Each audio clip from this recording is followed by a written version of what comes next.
I am Nikola Tesla, and I am speaking to you from beyond the grave. On January 7th, 1943, I died alone in room 3327 of the New Yorker Hotel in Manhattan, penniless, forgotten, surrounded only by pigeons and unpaid bills. But within hours of my death, something extraordinary happened that proves everything I ever told you about power, control, and suppressed technology. The FBI, along with the Office of Alien Property, stormed my hotel room, confiscated every single one of my notebooks, technical papers, and experimental records, over 80 trunks filled with a lifetime of discoveries, and classified everything as top secret, claiming it was necessary for national security during World War II. But the real reason had nothing to do with the war, and everything to do with what I had discovered about energy, consciousness, frequency, and technology so revolutionary that they would have dismantled the entire foundation of the modern industrial military complex. If you're watching this and haven't subscribed yet, please do so now. This story has been buried for over 80 years and deserves to be heard by millions. And let me know in the comments which country you're watching from, because this isn't just American history, it's humanity's stolen future. They want you to believe that my work was examined by a committee led by John G. Trump, yes, Donald Trump's uncle, an MIT professor, who concluded that my papers contained nothing dangerous or practically feasible, just the speculations of a man who had lost touch with reality in his final years. But that is a lie designed to dismiss and discredit everything I achieved. The truth is that my final notebooks contained working principles for technologies that still don't officially exist today.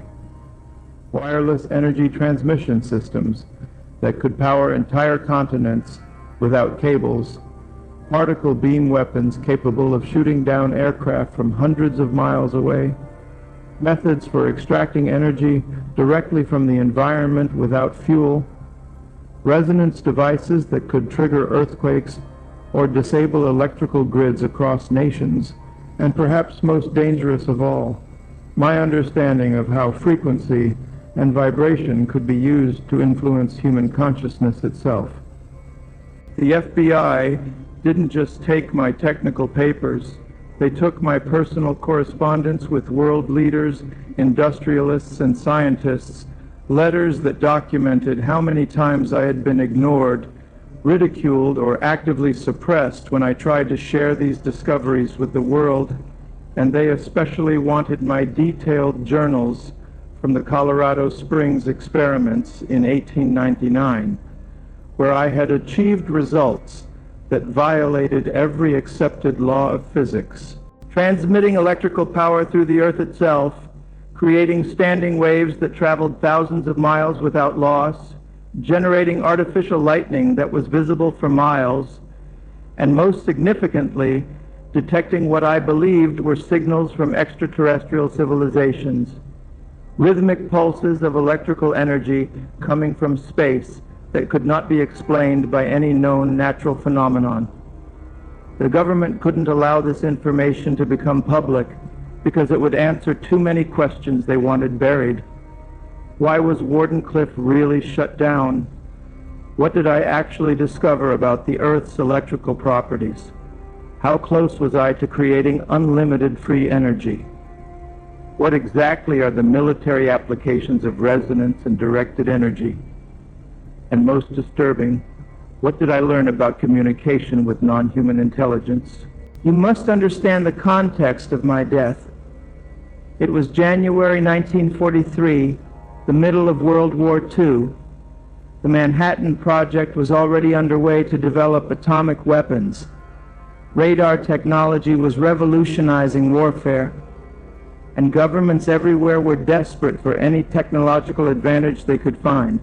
And here I was, the man who had invented AC power, radio, remote control, and dozens of other technologies that defined modernity, dying with decades worth of research that I had specifically refused to share with any government or corporation because I knew they would weaponize it.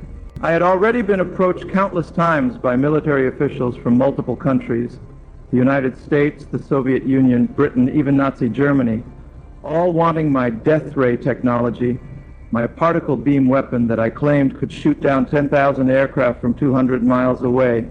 And I'd been very careful about what I revealed, always keeping the most critical details in my private notebooks, encrypted in a mixture of Serbian technical symbols and my own shorthand that only I could read. When the FBI entered my room, they didn't just take papers, they took everything: experimental equipment, personal effects, photographs, correspondence dating back to the 1880s, and most importantly, they took the large safe in my room that supposedly contained my most sensitive documents, and according to the official story, this safe was opened in the presence of John G. Trump's committee and found to contain mostly personal papers of no scientific value, but multiple witnesses, including hotel staff and my nephew Sava Kosanovic, testified that they saw FBI agents removing multiple sealed containers from my room before the official inventory was ever conducted. Here's what the government doesn't want you to know. My particle beam weapon wasn't science fiction. It was based on the same principles I had demonstrated in Colorado Springs, using high voltage, high frequency electrical discharges to create a beam of charged particles accelerated to tremendous velocities, essentially a stream of microscopic bullets traveling at a significant fraction of the speed of light, and the targeting mechanism used resonance detection to lock onto the electrical signature of aircraft engines, making it far more accurate than conventional weapons of that era. The energy requirements were enormous by 1943 standards, which is why the government concluded it wasn't practically feasible. But what they really meant was that it would require them to adopt my wireless power transmission system, the very system they had already rejected and suppressed when they destroyed Wardenclyffe. And they weren't willing to do that because it would have meant giving up centralized control of energy production and distribution. My research into earthquake generation through resonance was perhaps even more frightening to them. In my laboratory on Houston Street in New York in 1898, I had accidentally created a mechanical oscillator that began resonating with the natural frequency of the building and the surrounding bedrock, and within minutes, the entire structure was shaking violently, windows were breaking, and neighboring buildings were experiencing structural damage, and I only stopped the earthquake by smashing the device with a sledgehammer moments before the police arrived to investigate what was happening. The principle is simple. Everything has a natural resonance frequency, and if you apply force at exactly that frequency, even tiny amounts of energy will build up into enormous destructive power. It's why soldiers break step when crossing bridges, because if they march in rhythm with the bridge's resonance, it will collapse. And I realized that the same principle could be applied to tectonic plates, to buildings, to cities, to entire regions, making it possible to trigger devastating earthquakes from thousands of miles away, using nothing but carefully tuned vibrations transmitted through the earth. The government absolutely did not want anyone to know that such a weapon was even theoretically possible, let alone that I had proven the principle and documented the precise calculations required. And if you examine patterns of classified military research in the decades after my death, Project Sanguine, Project Seafarer, HARP, you'll see clear evidence that they took my research and developed it in secret while telling the public it was for communications or scientific research. My notebooks also contained my theories about extracting energy from the environment, what people now call zero-point energy or vacuum energy.